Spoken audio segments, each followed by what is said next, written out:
Hello everyone, welcome to my YouTube channel. ನಾನು ಶ್ವೇತಾ.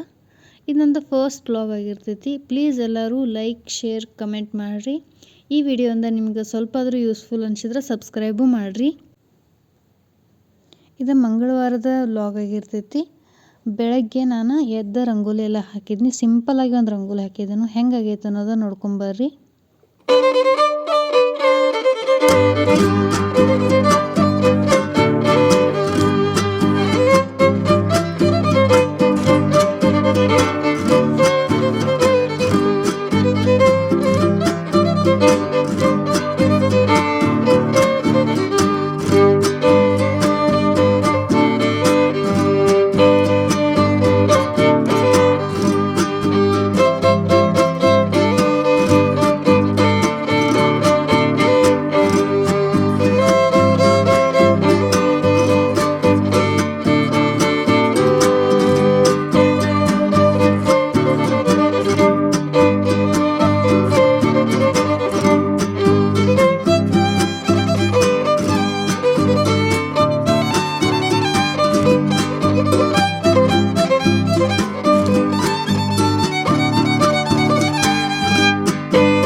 ರಂಗೋಲಿ ಎಲ್ಲ ತೆಗ್ದು ಆದ ನಂತರ ನಂದೇನು ಕಸ ಗುಡಿಸೋದು ಎಲ್ಲ ಕೆಲಸ ಮುಗಿಸಿ ಸ್ನಾನ ಮುಗಿಸ್ಕೊಂಡು ಪೂಜೆ ಎಲ್ಲ ಆದ ನಂತರ ಎಳ್ನೀರು ಕುಡಿಬೇಕಂತೇಳಿ ಎಳ್ನೀರು ಕುಡಿಯತ್ತಿದ್ದು. ಇವಾಗ ಬೇಸಿಗೆಗಾಲ ಸ್ಟಾರ್ಟ್ ಆಗಿರೋದ್ರಿಂದ ದೇಹಕ್ಕೆ ತಂಪಾಗಬೇಕನ್ನೋ ಕಾರಣಕ್ಕಾಗಿ ಏನಾದರೂ ಈ ಥರ ಎಳ್ನೀರು ದೇಹಕ್ಕೆ ಯಾವ್ದು ತಂಪಿರುತ್ತಲ್ಲ ಅದನ್ನ ಏನಾದರೂ ಕುಡಿಲೇಬೇಕು. ಈ ತೆಂಗಿನ ಕಾಯಿ ಒಳಗೆ ಫುಲ್ ನೀರಿತ್ತು ನೋಡ್ಬೋದು. ಅದ್ರಾಗ ಈ ಗ್ಲಾಸೆಲ್ಲ ಒಂದು ಚಮ್ ತೊಗೊಂಡಿವು, ಚರಿಗೆ ಅಂತಾರಲ್ಲ, ಅದ್ರಾಗ ಫುಲ್ ನೀರಿತ್ತು. ಹಂಗೆ ನಾನು ನೈಟ ಸಬ್ಜಾ ಸೀಡ್ಸ್ನು ನೆನೆ ಹಾಕಿದ್ನಿ. ಅದನ್ನ ಇದ್ರೊಳಗೆ ಹಾಕೊಂಡು ಕುಡಿದ್ರೆ ದೇಹಕ್ಕೆ ತಂಪು ಆಕೈತೆ ಅನ್ನೋ ಕಾರಣಕ್ಕಾಗಿ ಇದನ್ನು ಕುಡಿತೇವೆ. ಡೈಲಿ ಅಂತೇನು ಕುಡಿಯೋಂಗಿಲ್ಲ. ಇದ್ರಾಗ ನೀರು ಎಷ್ಟಿತ್ತು ಅಂತಂದ್ರೆ ನಾನು ತೆಗ್ಯಾಕೆ ಸ್ಪೂನ್ ಒತ್ತು ಗುಡ್ಕೋದ್ರಾಗ ಫುಲ್ ನೀರೆಲ್ಲ ಹೊರಗೆ ಬಂದುಬಿಟ್ಟು ಅದಕ್ಕೆ ನಂಗೆ ತೆಗ್ಯಾಕೆ ಬರುವತ್ತ ಬಂದು ತೆಗೆದುಕೊಟ್ಟು ಹೋಗ್ಬರೋಣ ಅಂತ ನಮ್ಮ ಯಜಮಾನ್ರು ಬಂದು ಇದನ್ನ ತೆಗೆದುಕೊಟ್ಟು ಹೋದರು. ಏನಪ್ಪ ಅಷ್ಟು ತೆಗ್ಯಾಕೆ ಬರೋಂಗಿಲ್ಲ ಅಂತೇಳಿ ನನ್ನ ಹೋಗ್ಬೇಡ್ರೆ ಆಮೇಲೆ ಅದು ನೀರೆಲ್ಲ ಚೆಲ್ಲಿಗಿಲ್ಲೇನ ಅಂತೇಳಿ ಭಯ ಅಷ್ಟೆ. ಅದ್ರ ತುಂಬ ನೀರಿತ್ತು ನೋಡ್ರಿ. ಅದಕ್ಕೆ ನಾವು ಎರಡೂ ತೊಗೊಲಿಲ್ಲ. ಅದಕ್ಕೆ ಅದ್ರ ಫುಲ್ ನೀರು ಅಂತಲೇ ಇಬ್ಬರಿಗೂ ಒಂದೊಂದು ಗ್ಲಾಸ್ ಆಗುವಷ್ಟು ನೀರು ಆಯ್ತದ. ಸೊ ಅದರೊಳಗೆ ಇಬ್ಬರು ಕುಡಿದ್ವಿ. ನೈಟ್ ನೆನೆಸಿದಂಥ ಸಬ್ಜಾ ಸೀಡ್ಸ್ನ ಇದ್ರಾಗ ಹಾಕಿ ಮಿಕ್ಸ್ ಮಾಡ್ಕೊಂಡು ಒಂದು ಅರ್ಧ ಆಗೋಷ್ಟು ಲೆಮನ್ ತೊಗೊಂಡು ಅದ್ರಾಗ ಸ್ವಲ್ಪ ಹಿಂಡ್ಕೊಂಡೇನು. ಆಮೇಲೆ ರುಚಿಗೆ ತಕ್ಕಷ್ಟು ಸ್ವಲ್ಪ ಅಷ್ಟು ಸಾಲ್ಟ್, ಪಿಂಕ್ ಸಾಲ್ಟ್ ಯೂಸ್ ಮಾಡಿದ್ದೇನೆ ಇದಕ್ಕೆ ನಾನು. ಇದನ್ನ ಮಿಕ್ಸ್ ಮಾಡ್ಕೊಂಡು ಕುಡ್ದಾದ ನಂತರ ಬೆಳಗ್ಗೆ ನಾಷ್ಟಕ್ಕೆ ಶಾವ್ಗೆ ಉಪ್ಪಿಟ್ಟು ಮಾಡ್ಕೊಳತ್ತಿದ್ನಿ. ಫಸ್ಟ್ ಟೈಮ್ ಶಾವ್ಗೆ ಉಪ್ಪಿಟ್ಟು ಮಾಡಿದ್ದೆ ನಾನು. ಆಲ್ಮೋಸ್ಟ್ ರೊಟ್ಟಿ ಈ ಥರನ ನನ್ನ ಬೆಳಗ್ಗೆ ನಾಷ್ಟಕ್ಕೆ. ಸೊ ಇವತ್ತು ನಾನು ಶಾವ್ಗೆ ಉಪ್ಪಿಟ್ಟು ಮಾಡ್ಕೊಳತ್ತಿದ್ನಿ. ನಾನು ಈ ಶಾವ್ಗಿನ ಊರಿಂದ ತಂದಿರೋ ಅಂಥದ್ದು.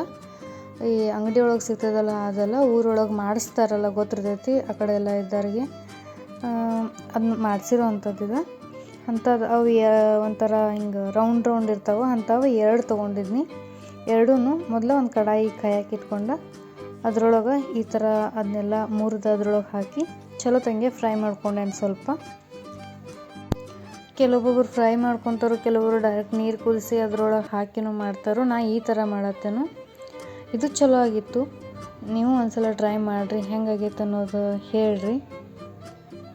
ಇದನ್ನ ಈ ಥರ ಚೆನ್ನಾಗಿ ನಾ 2 ಸ್ಪೂನ್ ತೊಗೊಂಡಿನಿ. ಇನ್ನು 1 ಸ್ಪೂನ್ ಅಂತಂದ್ರೆ ಹೋಗಿ ಎಲ್ಲ ಕೆಳಗೆ ಬೀಳಾಕತ್ತೈತದ. ಸೊ ಅದ್ರ ಸಲುವಾಗಿ 2 ಸ್ಪೂನ್ ತೊಗೊಂಡು ಈ ಥರ ಅದನ್ನ ಫ್ರೈ ಮಾಡ್ಕೊಂಡೇನು. ಆಮೇಲೆ ಇದಕ್ಕೆ ಸ್ವಲ್ಪ ಎಣ್ಣೆ ಹಾಕಿ ಮತ್ತು ಸ್ವಲ್ಪ ಫ್ರೈ ಮಾಡ್ಕೊಂಡೇನು. ಇದನ್ನ ಇದು ಫ್ರೈ ಆದ ನಂತರ ಈ ನಾರ್ಮಲ್ ನೀರು ಕುಡಿಯೋ ಗ್ಲಾಸ್ ಇರ್ತಾವಲ್ಲ, ಆ ಗ್ಲಾಸ್ಲೆ 2.5 ಗ್ಲಾಸ್ ಆಗುವಷ್ಟು ನೀರು ಹಾಕಿ ಕುದಿಯಾಕೆ ಇಟ್ಕೊಂಡೇನೆ. ಇದರೊಳಗೆ ಇದು ಕುದಿಯೋ ತನಕ ನಾನು ವೆಜಿಟೇಬಲ್ಸ್ ಎಲ್ಲ ಕಟ್ ಮಾಡ್ಕೊಂಡೇನು. ನಂಗೆ ಏನೇನು ಬೇಕು, ಈರುಳ್ಳಿ, ಒಂದು ಆಲೂಗಡ್ಡೆ, ಕ್ಯಾರೆಟ್, ಕೊತ್ತಂಬರಿ ಅದು ಕಟ್ ಮಾಡ್ಕೊಂಡೇನು. ಟೊಮ್ಯಾಟೊ ಬೇಕಾದ್ರೂ ಹಾಕ್ಕೋಬೋದು, ನಾನು ಯೂಸ್ ಮಾಡಿಲ್ಲ. ಇವಾಗ ಎಲ್ಲ ಇದನ್ನು ವೆಜಿಟೇಬಲ್ಸು ಕಟ್ ಮಾಡ್ಕೋಬೇಕಂತ ಹೇಳಿ ಸೈಡ್ ಕಟ್ ಮಾಡ್ಕೊಳತ್ತಿದ್ನಿ. ಹಂಗೆ ಇದನ್ನ ಕುದ್ದೈತೆ ಇಲ್ಲ ಅಂಥೇಳಿ ನೋಡ್ಕೊಳತ್ತಿದ್ನಿ. ಅದು ಕುದ್ದೈತೆ ಇಲ್ಲ ಅಂಥೇಳಿ ಒಂದು ಸ್ವಲ್ಪ ಹಿಂಗೆ ಸ್ಪೂನ್ ಒಳಗೆ ತೊಗೊಂಡು ನೋಡಿದ್ರೆ ಗೊತ್ತಾಕೈತಿ ಅದು ಕುದ್ದೈತೆ. ಒಂದು 90% ಕುದ್ದೈತೆ ಅನ್ನೋ ಟೈಮ್ದಾಗ ತೆಗ್ದು ಈ ಥರ ಹಾಕ್ಕೊಂಡು, ಅಂದ್ರೆ ಒಂದು ಈ ಹೂರ್ಣ ಅರಿಯೋದೆಲ್ಲ ಜಾಳ್ಗಿ ಇದಿರ್ತೈತಲ್ಲ, ಇದಕ್ಕೇನಂತಾರೋ ಹೂರ್ಣ ಅರಿಯೋದಿರ್ತೈತೆ ನೋಡ್ರಿ, ಅದ್ರೊಳಗೆ ಹಾಕಿ 2 ಸ್ಪೂನ್ ಎರಡು ಚರ್ಗಿ ನೀರು ಅದ್ರ ಮ್ಯಾಗ ತಣ್ಣೀರು ಹಾಕಿ ಸೈಡ್ ತೆಗೆದಿಟ್ಕೊಂಡೇನು. ಇವಾಗ ಎಲ್ಲ ವೆಜಿಟೇಬಲ್ಸ ಕಟ್ ಮಾಡ್ಕೊಳತ್ತಿದ್ದ ಕ್ಲಿಪ್ ಹಾಕಿದ್ದೇನೆ ನೋಡ್ರಿ. ಮೊದಲಿಗೆ ಇವನ್ನೆಲ್ಲ ಕ್ಲೀನಾಗಿ ತೊಳೆದಿಟ್ಕೊಳತ್ತೇನು. ಹಂಗೆ ಆಲೂಗಡ್ಡೆನ ಮ್ಯಾಲಿನ ಸಿಪ್ಪೆ ಎಲ್ಲ ತೆಗ್ದನ ಯೂಸ್ ಮಾಡತ್ತೇನೋ, ಹಂಗೆ ಹಾಕತ್ತಿಲ್ಲ. ಇವಾಗ ಎಲ್ಲ ವೆಜಿಟೇಬಲ್ಸ ಕಟ್ ಮಾಡ್ಕೊಳತ್ತೇನೆ ನೋಡ್ರಿ. ಇದ್ರ ಜೊತೆ ಬೀನ್ಸ್, ಆಲೂಗಡ್ಡೆ, ಈರುಳ್ಳಿ, ಮೆಣಸಿನ್ಕಾಯಿ, ಕೊತ್ತಂಬರಿ, ಕ್ಯಾರೆಟ್ ಯೂಸ್ ಮಾಡಿರೋವಂಥದ್ದು ವೆಜಿಟೇಬಲ್ಸ್.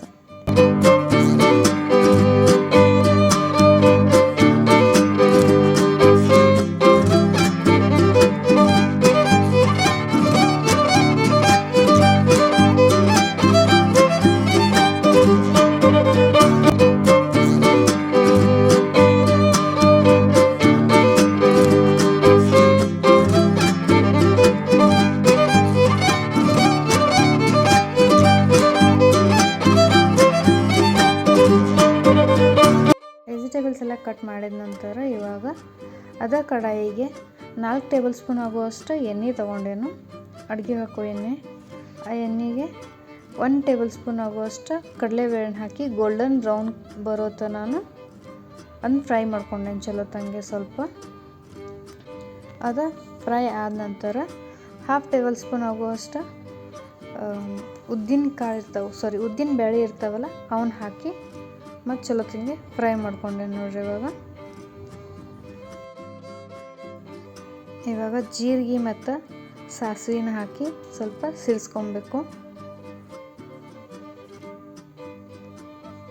ಇದೆಲ್ಲ ಫ್ರೈ ಆದ ನಂತರ ಇವಾಗ ಕಡಲೆ ಬೀಜ ಅಂದ್ರೆ ಶೇಂಗಾ ಕಾಳು ಇರ್ತಾವಲ್ಲ ಅವನ್ನ ಸಹಿತ ಎಣ್ಣೆ ಒಳಗೆ ಹಾಕಿ ಫ್ರೈ ಮಾಡ್ಕೊಳತ್ತೇನು. ಯಾಕಂತಂದ್ರೆ ನಾನು ಅವನ್ನ ಸೈಡ ಹುರಿದು ಇಟ್ಕೊಂಡಿಲ್ಲ, ಹಂಗೆ ಇದ್ದಿದ್ದವ, ಅದಕ್ಕೆ ಎಣ್ಣೆ ಒಳಗೆ ಹಾಕಿ ಫ್ರೈ ಮಾಡ್ಕೊಳತ್ತೇನು. ಹಂಗೆ ಒಂದು 4-5 ಎಲೆ ಆಗೋಷ್ಟು ಕರಿಬೇವಿಂದ ಎಲೆ ಹಾಕಿನೂ ಫ್ರೈ ಮಾಡ್ಕೊಂಡು, ನಿಮಗೆ ಗೋಡಂಬಿ ಬೇಕಾದ್ರೆ ಹಾಕ್ಕೋಬೋದು, ಬೇಡಾದ್ರೆ ಬಿಡ್ಬೋದು, ಆಪ್ಷನಲ್ ಅದ. ಒಬ್ಬೊಬ್ರು ಇಷ್ಟಪಡ್ತಾರೆ, ಒಬ್ಬೊಬ್ರು ಇಷ್ಟಪಡೋಂಗಿಲ್ಲ. ಸೊ ನಿಮ್ಗೆ ಬೇಕಾದ್ರೆ ಹಾಕ್ಕೋಬೋದು. ಇವಾಗ ಅದಕ್ಕೆ ಏನು ಸಣ್ಣ ಹೆಂಚಿರುವಂಥ ಈರುಳ್ಳಿ ಇದ್ದಿಲ್ಲ ಅವನ್ನ ಸಹಿತ ಹಾಕಿ ಮಿಕ್ಸ್ ಮಾಡ್ಕೊಂಡೇನು. ಹಂಗೆ ಹಸಿ ಮೆಣಸಿನ್ಕಾಯಿ ಸಣ್ಣ ಹೆಂಚಿಟ್ಕೊಂಡಿದ್ನಿ, ಅದನ್ನು ಸಹಿತ ಎಲ್ಲ ಫ್ರೈ ಮಾಡ್ಕೊಂಡೇನಿ. ಆಮೇಲೆ ವೆಜಿಟೇಬಲ್ಸ ಈ ಒಂದು 50% ಈರುಳ್ಳಿ ಫ್ರೈ ಆಗಿದಾವೆ ಅನ್ನೋ ಟೈಮ್ದಾಗ ಅಷ್ಟು ಎಲ್ಲ ಆಲೂಗಡ್ಡೆ, ಬೀನ್ಸ್, ಕ್ಯಾರೆಟ್ ಅಷ್ಟನ್ನು ಹಾಕಿ ಫ್ರೈ ಮಾಡ್ಕೊಳತ್ತೇನೆ. ಯಾಕಂತಂದ್ರೆ ಇದು ನೀರು ಹಾಕಿ ನಾವು ಕುದಿಸಂಗಿಲ್ಲ. ಸೊ ಆಯಿಲ್ ಒಳಗೆ ಚಲೋ ತಂಗೆ ಫ್ರೈ ಆದ್ರೆ ಅದ್ರೊಳಗೆ ಬೆಂದು ಬರ್ತಾವವ. ಒಂದು 5 ನಿಮಿಷ ಆದರೂ ಚಲೋ ತಂಗೆ ಲೋ ಫ್ಲೇಮ್ ಒಳಗಿಟ್ಟು ಫ್ರೈ ಮಾಡ್ಕೊಬೇಕು. ಅದನ್ನೆಲ್ಲ ಹೈ ಫ್ಲೇಮ್ದಾಗ ಯಾಕೆ ಇಡಬಾರ್ದು ಅಂತಂದ್ರೆ ಎಲ್ಲ ತಳ ಹಿಡಿಯೋ ಚಾನ್ಸಸ್ ಭಾಳ ಇರ್ತೈತಿ. ಅದರ ಸಲುವಾಗಿ ಅದನ್ನ ಚಲೋ ತಂಗೆ ಕೈ ಆಡಿಸ್ಕೊತಾನೆ ಇರಬೇಕು. ಅದ್ರೊಳಗೆ ಅದೆಲ್ಲ ಫ್ರೈ ಆವಾಗ ರುಚಿಗೆ ಬೇಕಾದಷ್ಟು ಉಪ್ಪು ಹಾಕಿ ಮತ್ತು ಸ್ವಲ್ಪ ಮಿಕ್ಸ್ ಮಾಡ್ಕೊಂಡೇನೆ. ಇವಾಗ ಒಂದು 1/2 ಟೇಬಲ್ ಸ್ಪೂನ್ ಆಗೋಷ್ಟು ಅರಿಶಿನ ಯೂಸ್ ಮಾಡಿದೆನು, ಹಾಕಿ ಅದನ್ನೆಲ್ಲ ಚಲೋ ತಂಗೆ ಮಿಕ್ಸ್ ಮಾಡ್ಕೊಂಡೇನು. ಇದೆಲ್ಲ ಮಿಕ್ಸ್ ಮಾಡ್ಕೊಂಡು ಏನು ನಾವು ಬಸದಿಟ್ಕೊಂಡಿತ್ತಲ್ಲ ಶಾವ್ಗೆ, ಆ ಶಾವ್ಗಿನ ಇದ್ರೊಳಗೆ ಹಾಕಿ ಮಿಕ್ಸ್ ಮಾಡ್ಕೊಂಡೆ. ಎಷ್ಟು ಚಲೋ ತಂಗೆ ಎಳೆಯಾಗಿ ಬಂದೈತೆ ನೋಡ್ಬೋದು. ನಾನು ಗುಂಡು ಸ್ಪೂನ್ ತೊಗೊಂಡೈತೆ ಅನ್ನೋ ಕಾರಣಕ್ಕಾಗಿ ಆ ಥರ ಇದು ಕಾಣತೈತೆ ಅಷ್ಟೇ. ಜಿಗಿಟ ಥರ ಅನ್ಸತೈತಿ. ಇಲ್ಲ ಅದು ಜಿಗಿಟಾಗಿಲ್ಲ, ನೋಡ್ರಿ ನಾವು ಗೊತ್ತಾಗ್ತೈತಿ ಯಾವ ಥರ ಉದುರು ಐತೆ ಅಂತೇಳಿ. ಈ ಥರ ಎಲ್ಲ ಮಿಕ್ಸ್ ಮಾಡ್ಕೊಂಡೇನು. ಆಮೇಲೆ ಮ್ಯಾಲೆ ನಿಮ್ಗೆ ಉಪ್ಪು ಅದು ಕಡಿಮೆ ಅನಿಸಿದ್ರೆ ಹಾಕೋಬೋದು. ಇವಾಗ ಸ್ವಲ್ಪ ಹೆಂಚಿಟ್ಟಿರುವಂಥ ಕೊತ್ತಂಬರಿ ಮ್ಯಾಲೆ ಉದುರಿಸಿ ಸರ್ವ್ ಮಾಡ್ಕೊಂಡ್ರೆ ಇವತ್ತಿನ ನಮ್ಗೆ ಬೆಳಗಿನ ನಾಷ್ಟ ಶಾವ್ಗೆ ಉಪ್ಪಿಟ್ಟು ರೆಡಿಯಾಗಿತ್ತು. ಇಷ್ಟೆಲ್ಲ ಮಿಕ್ಸ್ ಮಾಡ್ಕೊಂಡು ಆದ ನಂತರ ಒಂದು ಸ್ವಲ್ಪ ಕೊತ್ತಂಬರಿ ಮ್ಯಾಗ ಉದುರಿಸ್ಬೇಕು. ಸ್ಟವ್ ಆಫ್ ಮಾಡಿದ ಬಳಿಕ ಹಂಗೆ ಅರ್ಧ ಲೆಮನ್ ತೊಗೊಂಡು ಹಿಂಡ್ಬೇಕು ಮ್ಯಾಲೆ.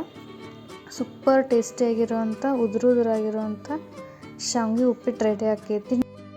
ಹಂಗೆ ಇದ್ರ ಮೇಲೆ ಸ್ವಲ್ಪ ಶೇಂಗಾ ಹಿಂಡಿ ಇರ್ತೈತೆ ನೋಡ್ರಿ, ಆ ಹಿಂಡಿ ಮ್ಯಾಲೆ ಹಾಕ್ಕೊಂಡು ತಿಂದ್ರೆ ಮಾತ್ರ ಸಖತ್ತಾಗಿ ಟೇಸ್ಟ್ ಇನ್ನೂ ಎಕ್ಸ್ಟ್ರಾಡಿನರಿ ಆಗಿಬಿಡ್ತೈತಿ. ಇದಾಗಿತ್ತು ಇವತ್ತಿನ ವಿಡಿಯೋ. ಇದು ನನ್ನ ಫಸ್ಟ್ ವ್ಲಾಗ್. ಪ್ಲೀಸ್ ಎಲ್ಲರೂ ಸಬ್ಸ್ಕ್ರೈಬ್ ಮಾಡಿರಿ, ಸಪೋರ್ಟ್ ಮಾಡಿರಿ. ವಿಡಿಯೋ ಮಾಡ್ಕೊತಿರ್ತೇನೆ. Thank you for watching. Bye. Next ಮತ್ತೊಂದು ರೆಸಿಪಿ ಜೊತೆ ರಂಗೋಲಿ ವಿಡಿಯೋ ಜೊತೆ ಬರ್ತೇನೆ. ಬಾಯ್.